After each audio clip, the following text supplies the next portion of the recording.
You ready?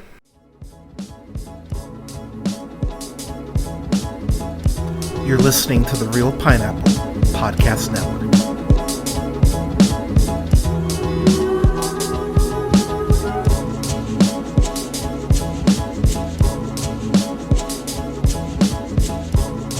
So, moving on to our last review for the day, Femme, which is directed by Sam H. Freeman, and I'm going to butcher your name. I'm so sorry. I'm just going to say In Shun Ping is what I'm going to go with.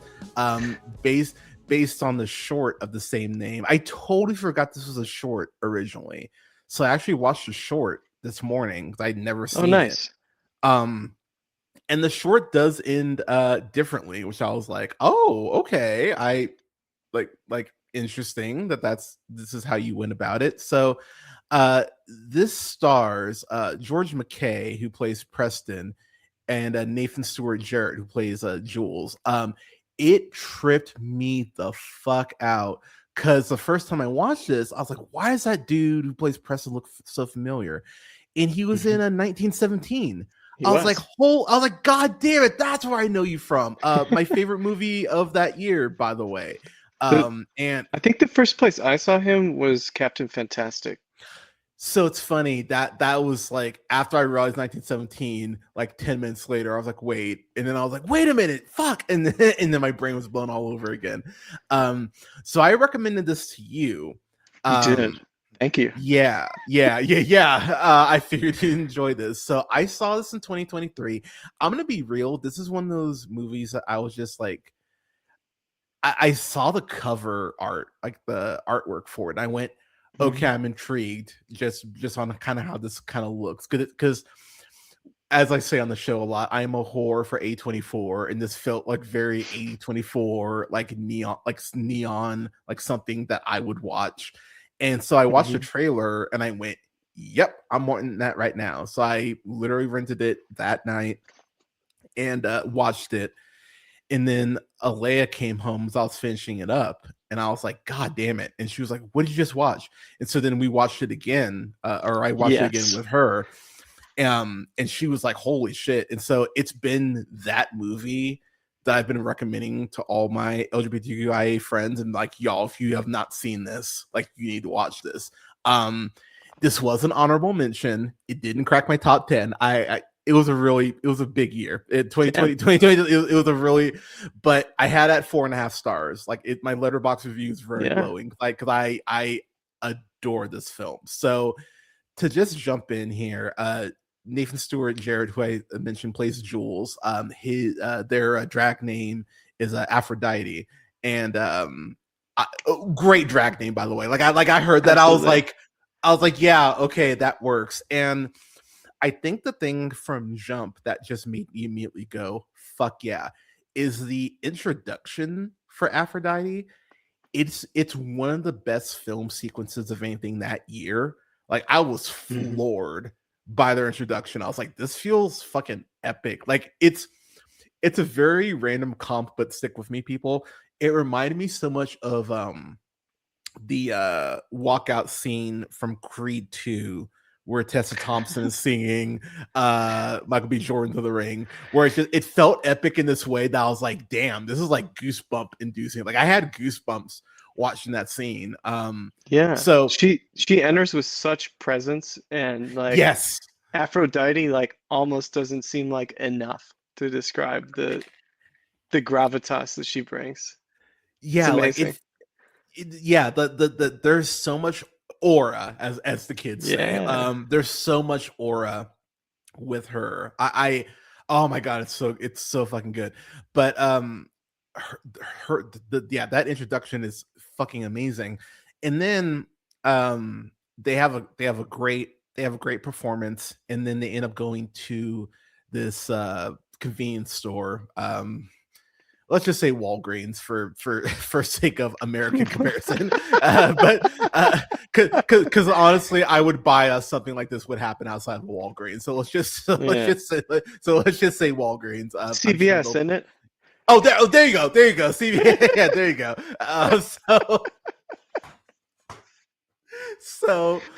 so Jules still in drag goes to go get some cigarettes, and that's the first time they meet Preston, which is kind of a lie because as they're going into the club, they see Preston like really eye fucking him. Like they're acting coy, but even like as I was watching, I was like, you're not even being subtle in your eye fucking. Like damn, like just across the street full. Yeah, like straight up, like yeah, like goddamn, like easy. And so the thing about Preston, as most men like this are, just a dick from out of nowhere for no reason. Just like being just like, dude, they're getting cigarettes, leave them alone. And now look, I have often admitted how petty of a person I am. My therapist has confirmed this, but Preston is being a real dick. Jules could have let it go, could have brushed past it, but they chose to retort. And look, I respect the retort because the retort was great. And it got that David Blaine when they're performing magic in front of black people reaction. Like his friends were like, "Oh yeah," like, "Oh snap!" they got you. And but then unfortunately, there's a receipt after that retort, and man, they beat the shit out of them. They like assault doesn't feel like a strong enough a word. Like it was like true humiliation.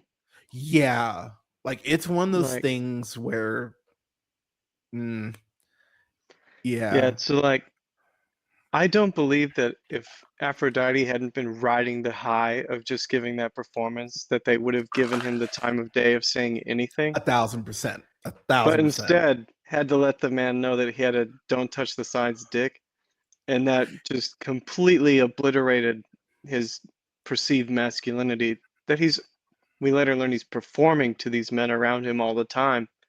And so with that performance in such a precarious position, he just goes into full rage and really breaks apart, like doesn't just beat Jules to a pulp, but like strips him not only of his garments but like of his dignity, and just leaves him in the middle of the street like that.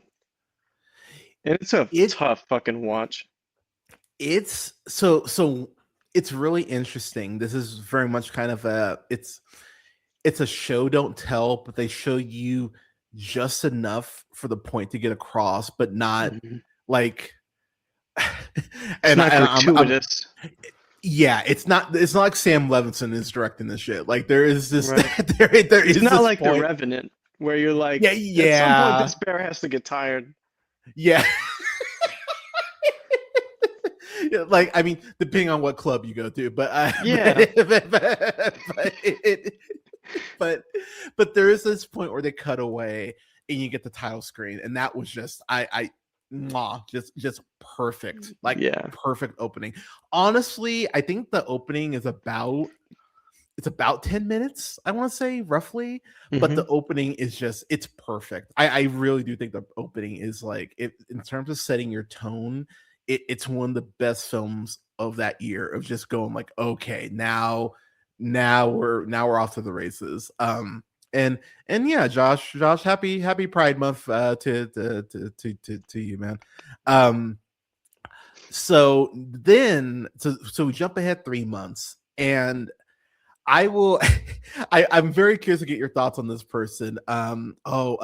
So Toby is one of Jules' roommates, and I'm not gonna lie, I hated Toby. I hated Toby so much. Toby, same. Toby is that friend that is so self-indulgent they're not able to perceive how their actions or how inviting people into their orbit could affect other people around them, and they're so blind to that.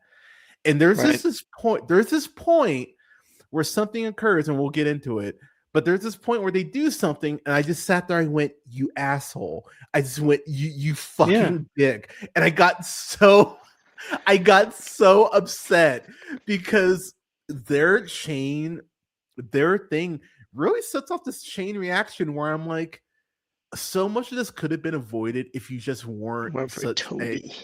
Yeah, I'm just like, if you weren't such a fucking asshole. Right. But so like after this traumatizing experience, like Jules quits doing drag. So like this entire powerful persona within them has just been stripped away from them. And they've resorted to sitting on the couch and just playing Street Fighter as Chun-Li, which is a really fun, like pretty literal metaphor for this inner female coming out and just beating up Zangief, who's probably the most like masculine sort of masculine, big buff hairy man, just over and over again. Probably had to feel pretty cathartic. And then Toby just comes by and says some cunty shit. And it's just like like Toby's just like, "You're gonna have to get over it sooner or later." I'm like, "Fuck you, dude." That's not helpful. So here's the thing too. There like obviously there are points where you have to like, even if you're still hurting. I know I said hurting like hurting. No, I said like that. Yeah, it sounded like a hurt. Thank you.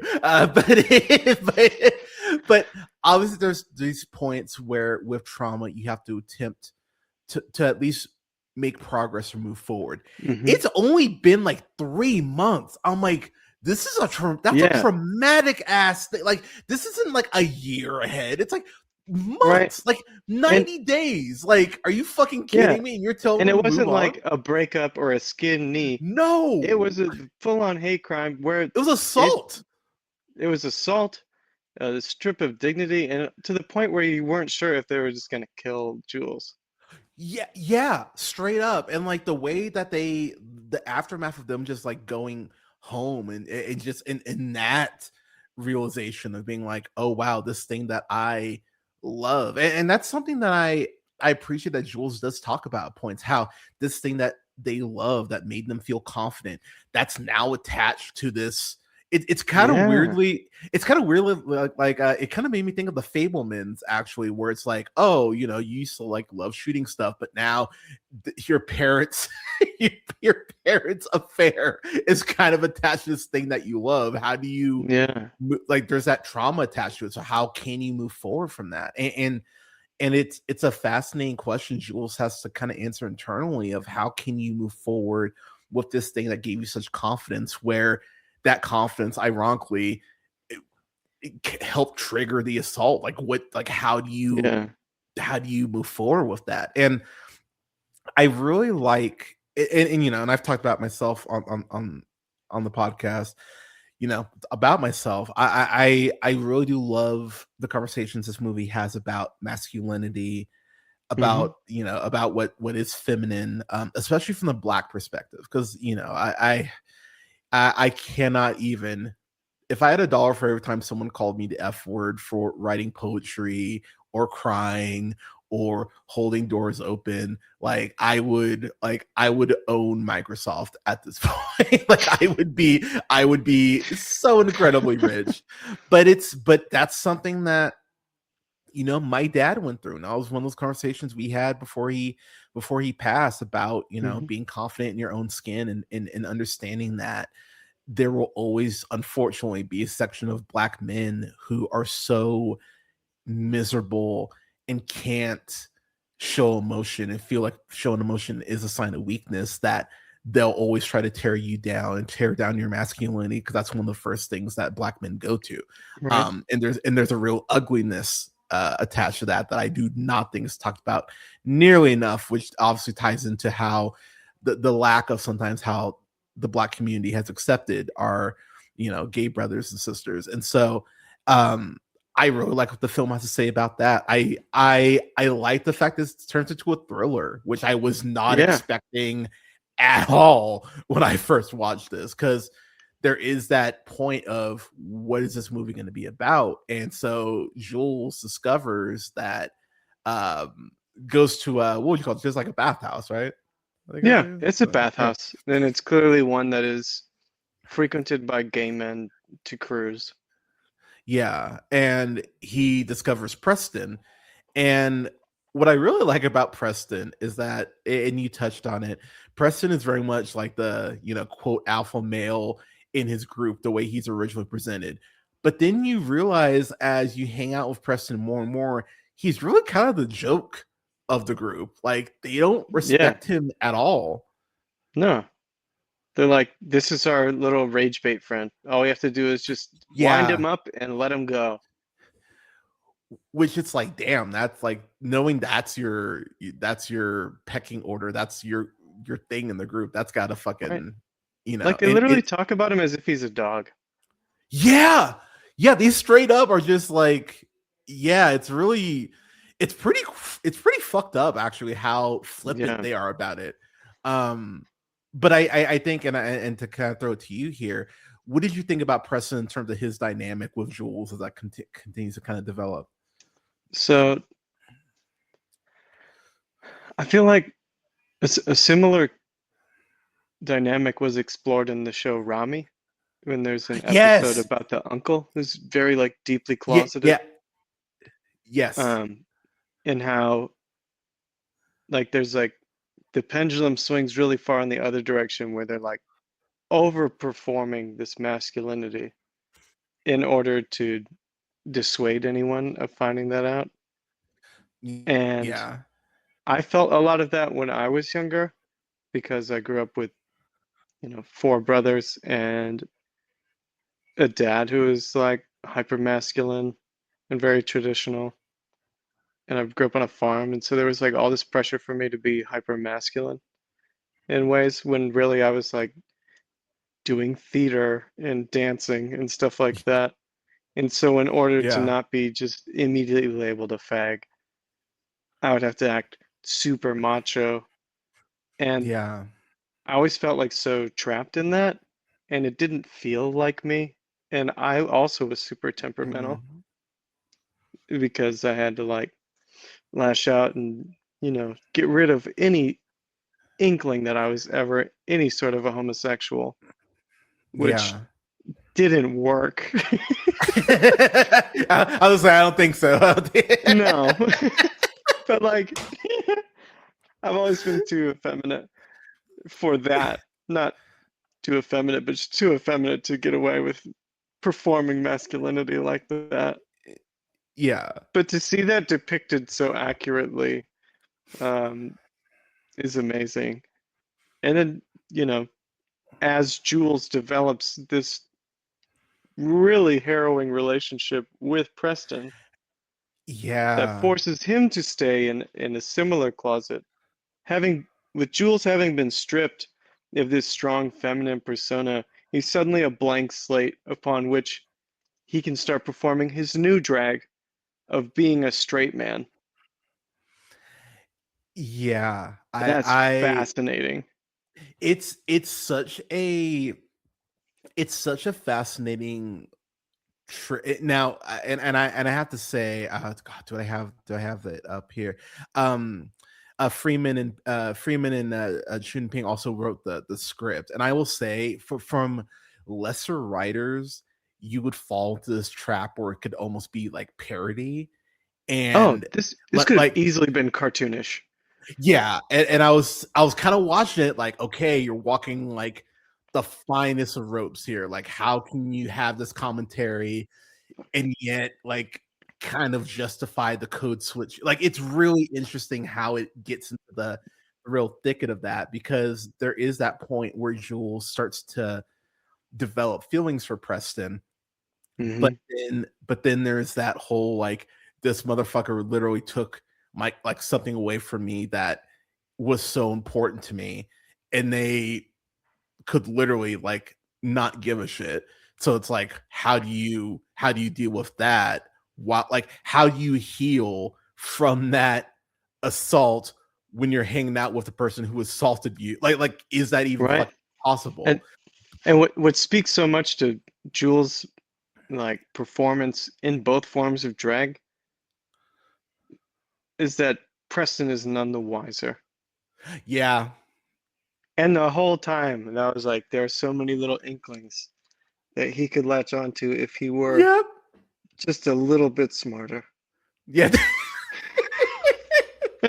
but but see, I think that's so interesting. I mean, to kind of piggyback off what you're saying in terms of growing up, like when my dad passed, I was raised by my mom and my mom, and I have a sister who was like 8 years younger than me, and so it only man in the house with two women, being 14 years old, like getting more into writing, getting more into poetry, trying to in any way find a way to move past my dad dying, going to therapy, uh dating, having my church being like, well, like you're the man in the house now. Which, by the way, don't say that to kids. Don't say that shit. No. That's like do not say that. It's fucking gross as hell.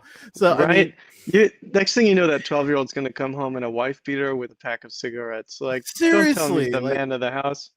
They have no yeah, idea what that means yeah. or what that should mean. It's such a gross level of expectation to put on a fucking child. Like, don't do that to kids. Like, Jesus Christ. So, Yeah. like, dealing with all of that, and then as as a black man in like one of the whitest part, Pismo Beach, California, is very white.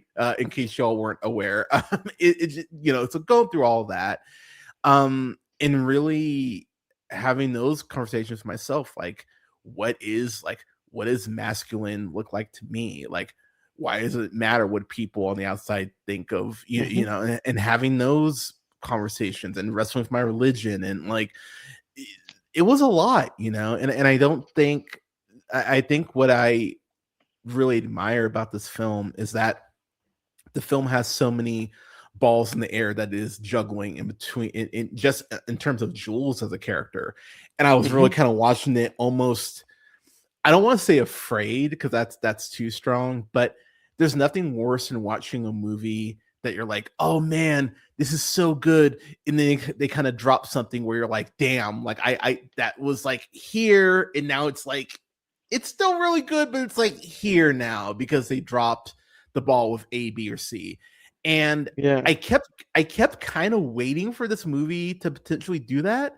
And for me, it never did. I was like, huh, they found a way to talk about masculinity and about being feminine from the black perspective.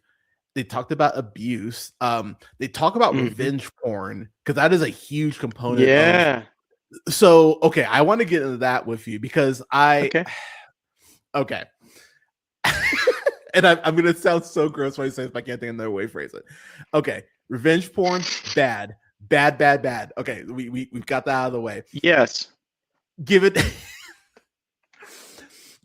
what Jules goes through, I get the plan. I understand why their brain goes there.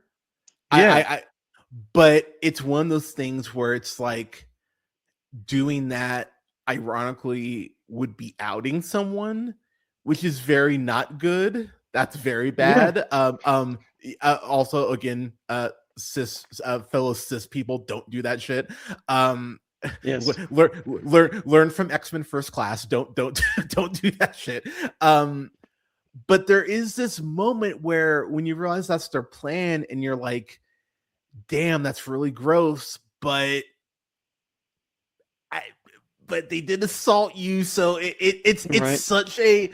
It's such a moral, because again, petty person, all about revenge if you can get it.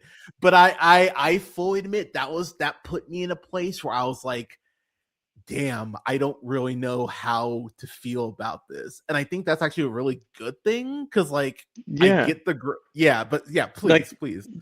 The film shies away from being pedantic, which is what would make it cartoonish and shitty.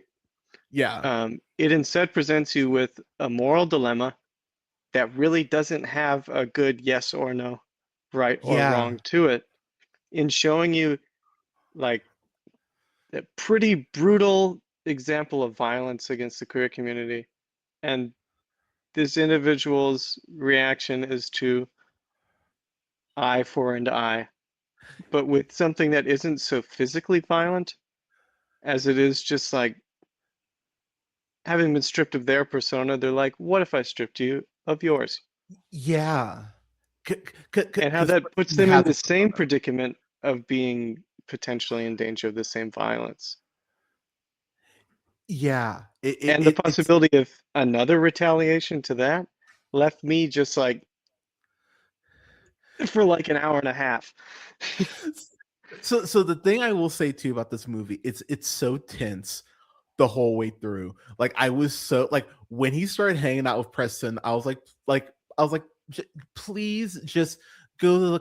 So okay, here's the other thing that I actually had to like almost internalize, like not even internalize, but just kind of roll my eyes at, because my first thought was, or one of my first thoughts was, why doesn't he just go to the police? And I'm like, a black man going to the police, like that always goes well. And I'm like, okay, so yeah. like silly me, why did I, like, I mean, there are currently some files about a certain guy that aren't being released. So it's like, why did I?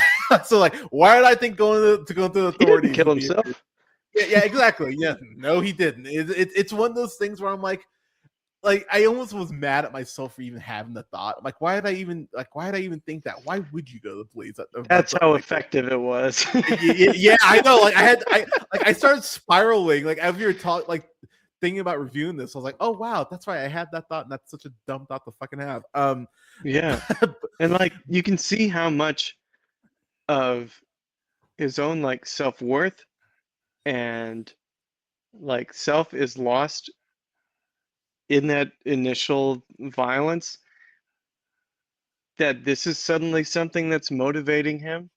Yes. And has replaced it, where you're like, none of this is good for you. None of this is making you feel good. No. It's just making you feel something. And that's fucked. Yeah. Like it's such a dark path that Jules is going down, but you totally understand why they're on that path. And then you have that like weird that weird conversation with yourself where you realize like these two have chemistry, but then it's like how much of that is Jules just wanting to like buy into this shit and like really like commit to this new drag, this new drag role, like how much of that is actually real, how much of that performative. And there's this point where the first time they hook up, which, oh my god, the first time they hook up and then and their friend and his roommates come home, as someone who's been there, there's nothing worse than being in the middle of a hookup and your roommate comes home. So I was like, oh no. And then I was like, oh no, there's three of them. That's really bad. Like this is not there's good. 3 of them. And they were all the guys who were there when the initial violence happened. And you're like, fuck. Yeah, like it's like this is not good. And I love how Preston straight up tells Jules, like, stay here, like fucking stay here. And of course, what does Jules do? They put on clothes. Who seemingly has nothing to lose. It's like, I'm gonna put on your boy clothes and walk on out here and do boy shit. I was like, what are you doing? Don't do that. And I was so stressed. I was so mad. I was like, Jules, I was like, you're trying to, but they say curiosity killed the cat, and Jules went, how?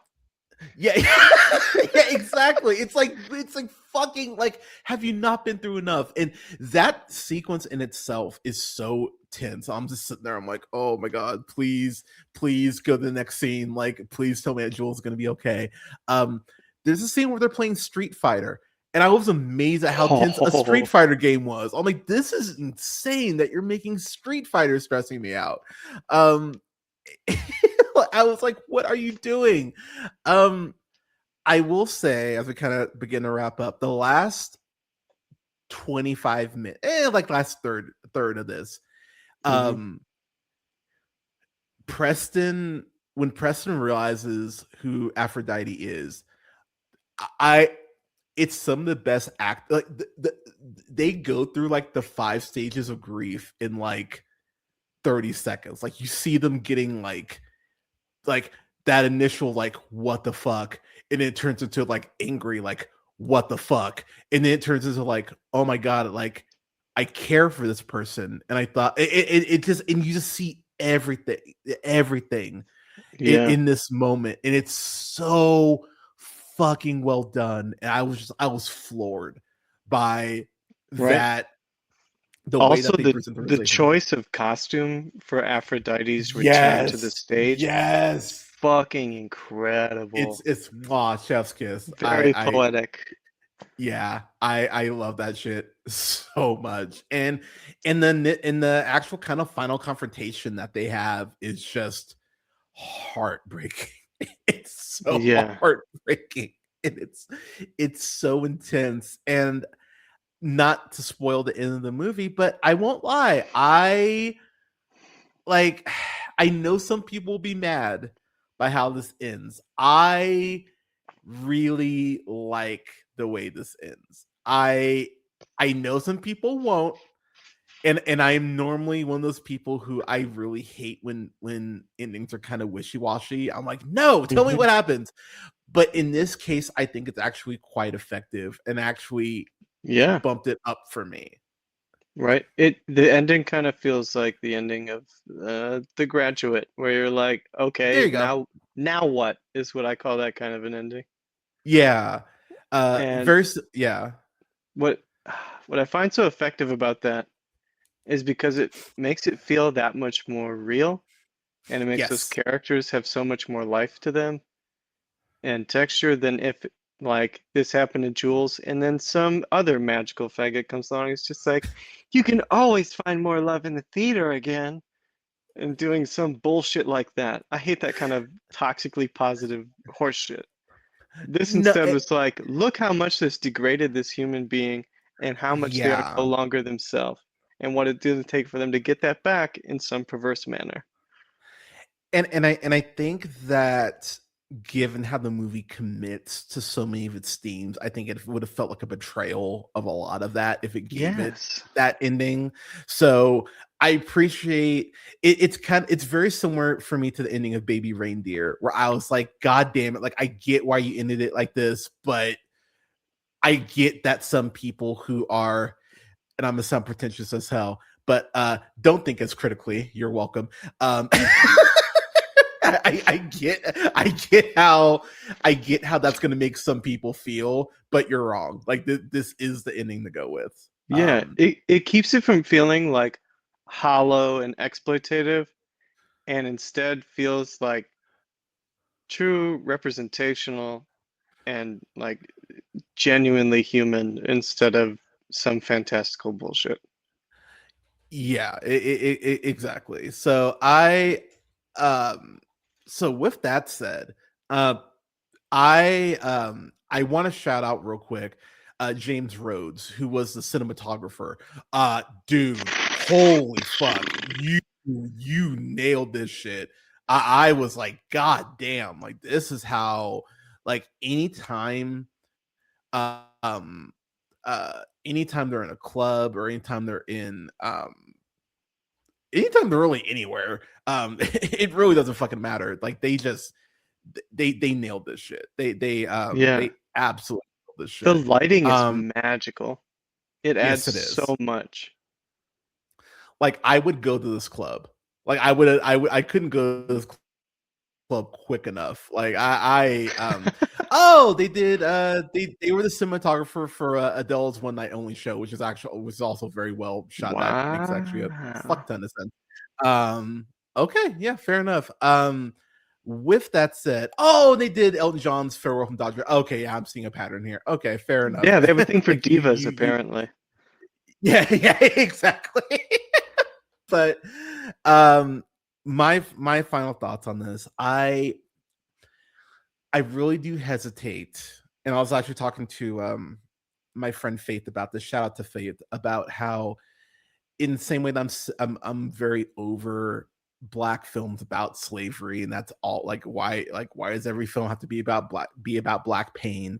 I'm very much in that same space about LGBTQIA films, where it's like, why does it always have to be about someone in that community suffer. Like, I get that, and I do understand that there might be some hesitancy because of that. What I would tell you is, tell people who are kind of hesitant in that space, is I think this movie is so rewarding in what it has to say about trauma and about code switching and about masculinity and being feminine. Like, I think there's so much this film has to say in a shockingly short runtime, because the fact this is under 2 hours is astounding to me, because this could have been 2:15 and I would have been like here for it, but this is an hour. Especially this is an with hour. Like, I would say there's pretty limited dialogue. Yeah, it's not a ton. And it's so far from having just two-dimensional characters that are stereotypes. That everyone is so complicated. Yeah, that's a perfect word for it. But yeah, this is an hour 40. Like, I was amazed. I was like, damn, that fucking flew by. I just watched Scream 7. That was 2 hours. I felt like that was 3, and I wanted it to end. I was actually sad this wasn't longer. This could have been 2 hours. I would have been like, yeah, but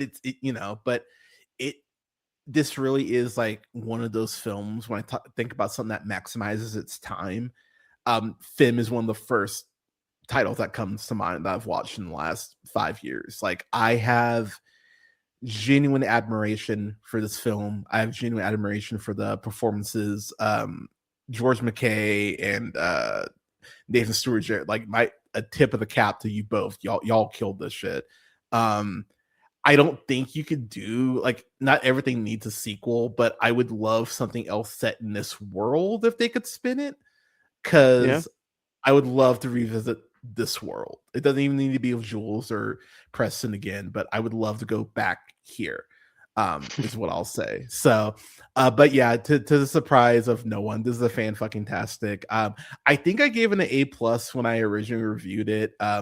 Now that I actually think about it, I may not have posted that review because I think I kept going back and forth on it and I couldn't land on a grade. But yeah, this is a fan-fucking-tastic. I've seen it 3 times because I did watch this like a month ago. I actually watched it a little early. But yeah, this is one of those movies that if you have not checked out Femme, it's like $4 to rent. Like, I cannot tell you enough how much you need to rent this shit. Like, it's one of my favorite films in the last several years. So a fan-fucking-tastic for me. Alex, your final thoughts and your grade, please.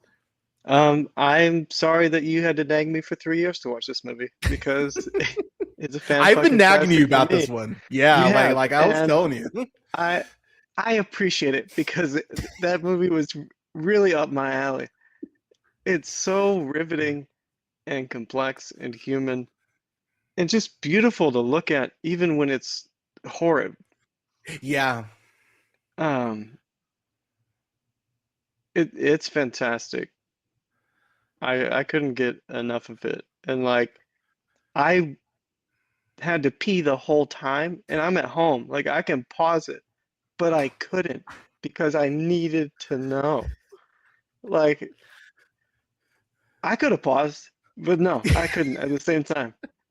It was so good. And I plan on showing this to as many people as I can. Good. And it was such a perfect pairing with Paris is Burning. It is, yes. It's very much so. Because in some ways it feels like a certain form of wish fulfillment, and like it being a revenge film about the crimes committed against trans people or people in drag.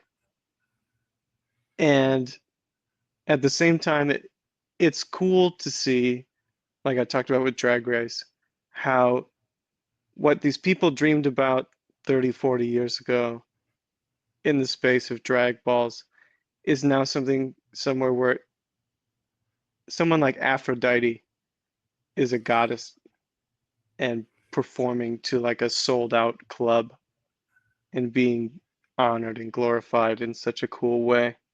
And yeah, it was a perfect double feature. I think other people should watch it as a double feature. Watch it in whichever order you like. You should probably start with Paris is Burning. And then with Femme. Yeah. But yeah, y'all, please check this out if you haven't. It has a lot to say, and it's done in such a efficient done in such an efficient way. Yeah. I've been listening to that score again recently. We even mentioned the score is fantastic. The music is great in here. Yes. Josh, honestly, man, you should review both. You should definitely like I said, they're both quick watches. It's collectively less than 3 hours. Yeah. Like Paris is Burning is on HBO Max, man. So, and then like I said, I think Femme is like $3 to rent. So like it's yeah, you might even be able to find it for VPN. I regret not purchasing it because I would probably rent it again.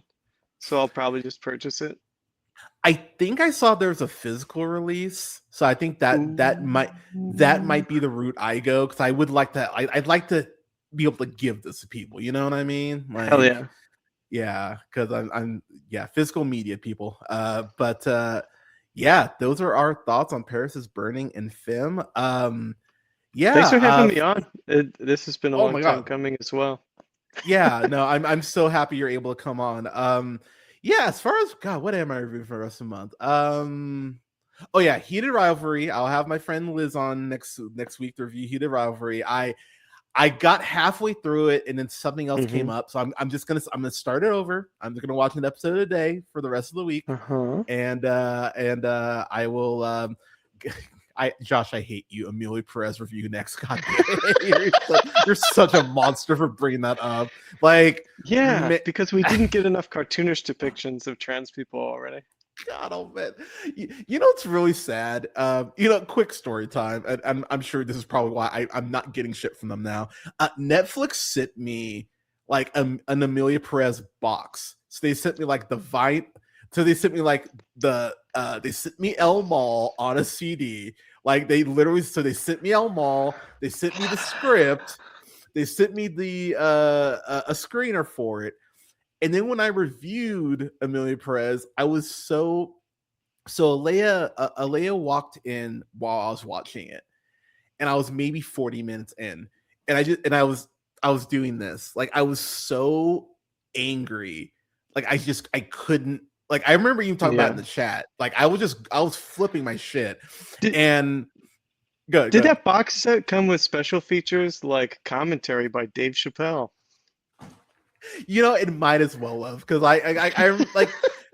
Well, what's so funny is like I didn't really hear about it until like the Oscar machine started kind of getting momentum.